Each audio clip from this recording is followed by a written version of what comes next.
Hello বন্ধুরা, আপনাদের voter list থেকে অ্যাডজুডিকেশন কিংবা ডিলিট অপশন সরেছে কিনা সেটা আপনি কিভাবে চেক করবেন। পুরো ভোটার লিস্ট ডাউনলোড করার দরকার নেই, শুধু আপনার ভোটার কার্ড নাম্বার দিয়ে আপনি চেক করতে পারেন এবং এটা আপনি সকলের কাছে শেয়ার করে দেবেন যাতে তিনারাও এটা জানতে পারেন।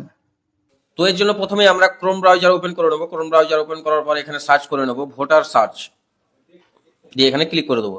এখানে ক্লিক করলেই উপরের যে লিঙ্কটি দেখতে পাচ্ছেন সার্চ ইন ইলেকট্রাল রোল, এখানে ক্লিক করব। এখানে ক্লিক করার পর এরকম একটা ইন্টারফেস আসবে যেখানে প্রথমে ল্যাঙ্গুয়েজ সিলেক্ট করতে বলবে। তো ল্যাঙ্গুয়েজ আমরা সিলেক্ট করে নেবো বাংলা। তারপরে এখানে ভোটার কার্ড নাম্বার চাইছে, তারপরে এখানে স্টেট সিলেক্ট করতে হবে, যে স্টেট আছে আপনারা সেই স্টেটটা দিয়ে দিবেন। তারপরে এখানে ক্যাপচা যেমনটা আছে তেমনটা এখানে বসিয়ে দিতে হবে। তো আমি এখানে ভোটার কার্ড নাম্বার দিয়ে দিলাম, ক্যাপচা দিয়ে দিলাম, দিয়ে সার্চে ক্লিক করে দিলাম। তো দেখতেই পাচ্ছেন এখানে লেখা আছে ইলেক্টর ইজ আন্ডার অ্যাডজুডিকেশন। এই ভোটার কার্ডটি এখনো আন্ডার অ্যাডজুডিকেশনে আছে।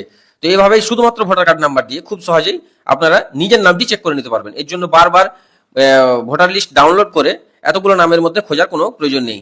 তো আমি আরেকটি ভোটার কার্ড দিয়ে দেখিয়ে দিচ্ছি যে আন্ডার অ্যাডজুডিকেশন কেটে গেলে কিরকম দেখাবে সেই জিনিসটা আমি দেখিয়ে দিচ্ছি। তো এখানে আমি ভোটার কার্ড নাম্বার দিয়ে দেবো, দিয়ে ক্যাপচা দিয়ে আবার সার্চ করবো।